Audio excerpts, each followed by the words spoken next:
19 Sergeant of Central. 19 Sergeant, check. He's walking eastbound. In this next training video, we're going to talk about interview techniques. And interview techniques are something that police officers always want to polish up. They always want to get better at conducting more productive and effective interviews. It's the most common thing that police officers do throughout their careers. People give up an awful lot during an interview. If you stay focused and you pay attention to what people are saying and how they're saying it, you can pick up a lot of good information during a short little interview.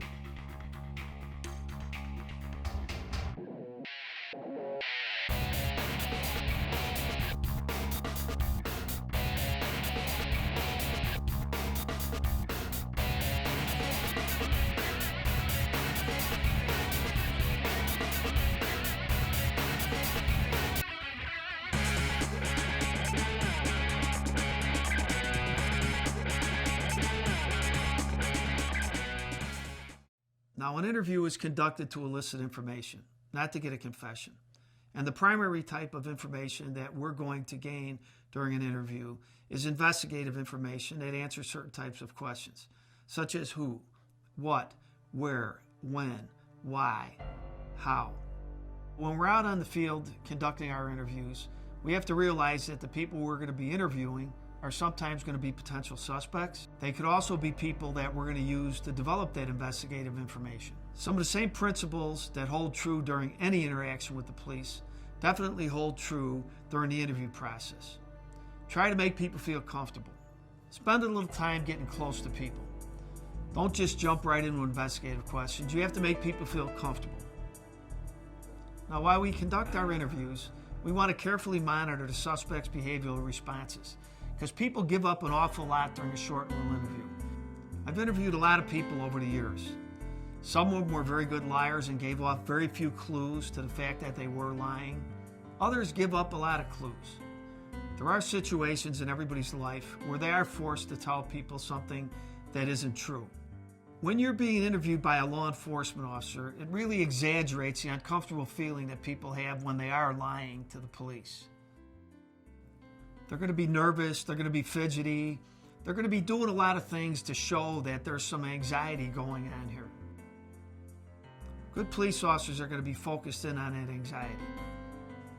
Good police officers are going to be watching not only what is being told to them, but they're also going to be watching how it's being said. They're going to be out there, they're going to be acting nervous, they're going to be acting fidgety, they're going to have dry mouth, they're going to be picking at themselves. There's going to be lack of eye contact.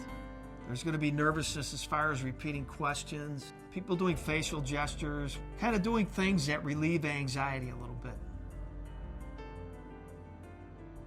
They're also going to be chain smoking. People that smoke feel a lot more comfortable when they are hitting on a cigarette.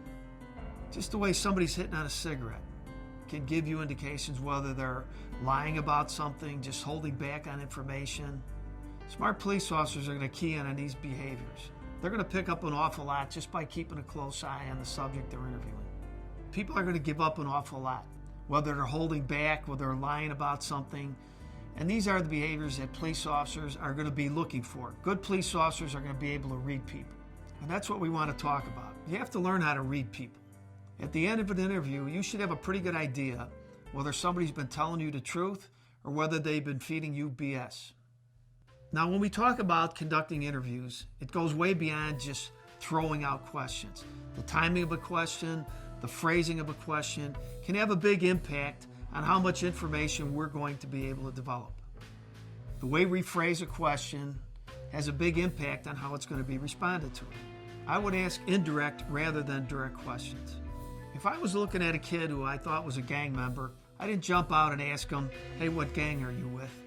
I would ask him something like, "Hey, what group do your buddies hang with?" It's simple little things, but the way we phrase a question has a big impact on how much information we're going to develop. So if I ask somebody, "What's your street name?" a lot of them are going to tell me they don't have one because they think I'm trying to get them to admit being a gang member. A better way to ask that would be, "Hey buddy, what do your friends call you?" It's a little bit easier for him to answer that question because he doesn't feel like he's admitting being a gang member. He doesn't think it's going to be anything that's going to be harmful to him. You're much more likely to draw that person out and get them talking. And a good interviewer is going to get people talking. Let's say we're looking for this guy named Billy. Billy committed a crime. We don't have a lot of information on him, so we're talking to some of his acquaintances he knows on the street, and we ask him certain types of questions. We use false information. We don't know who his girlfriend is. We make up a name. Is Billy still going out with that girl, Linda? They're going to correct you. You're going to see. Billy don't go out with Linda. His girlfriend's name is Susie. We don't know what kind of car Billy drives. So we throw it out there. Is Billy still driving that black pickup truck? They tell you, Billy don't have a pickup truck. He drives a black Escalade. So you throw out false information as a lure to try to get them to give you the correct information you're looking for. I talk to gang members all the time, and I'd ask them, are you still a vice lord? And they'd correct me right away. I'm not a vice lord, I'm a disciple. So we present false information. Watch how fast people will correct you. We have to stay away from certain types of questions. Sometimes police officers don't even realize they're doing this, but they'll ask a compound question.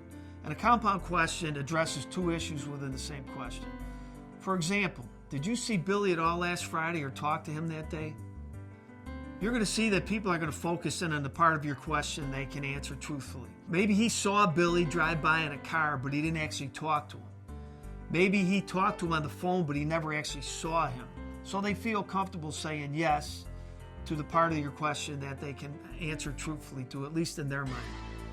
So we have to understand that the way a question is phrased is going to make a big difference in how it's going to be responded to.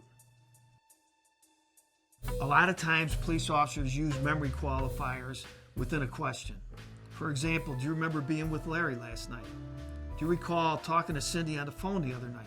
If you use a memory qualifier within the framing of your question, it takes away a valuable insight into that guy's mindset. So if we use a memory qualifier, the deceptive subject doesn't have to. And it makes your question much easier to lie to. So you don't want to be using memory qualifiers within the framing of your questions. Let the bad guys do it. It makes a big difference. If they use a memory qualifier, it should be a red flag to you, because it means they're not locking themselves in. They're not taking a definitive position. And that can be extremely helpful for you to know.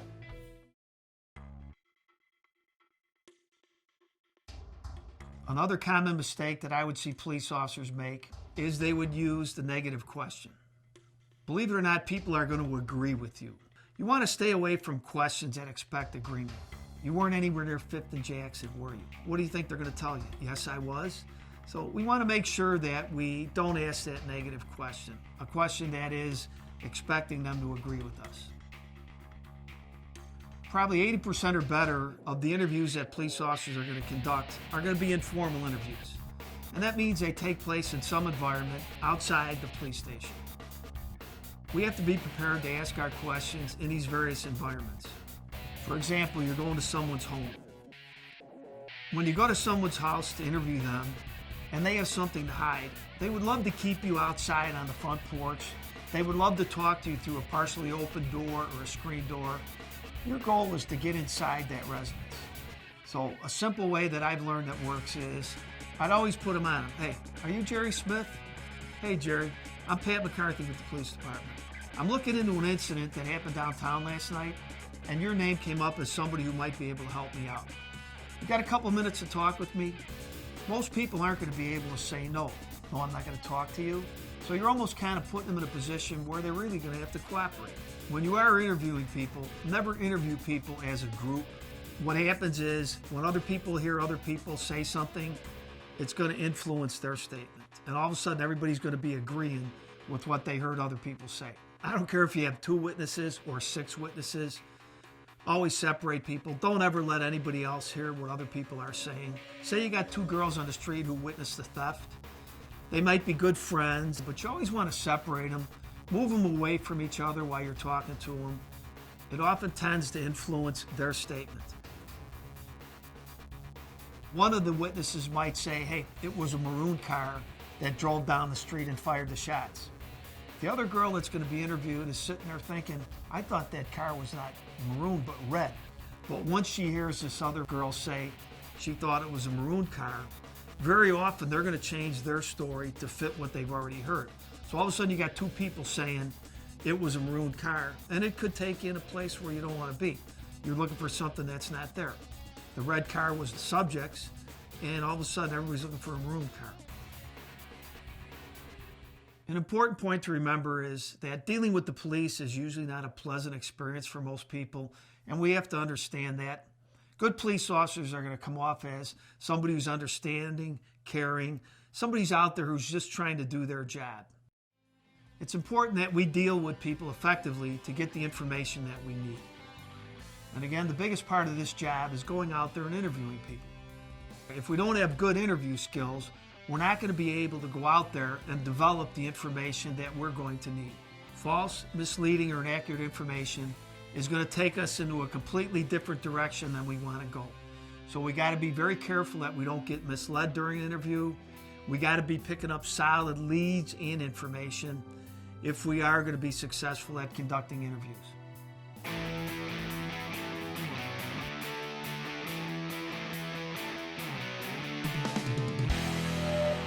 19 Sergeant of Central. 19 Sergeant, check.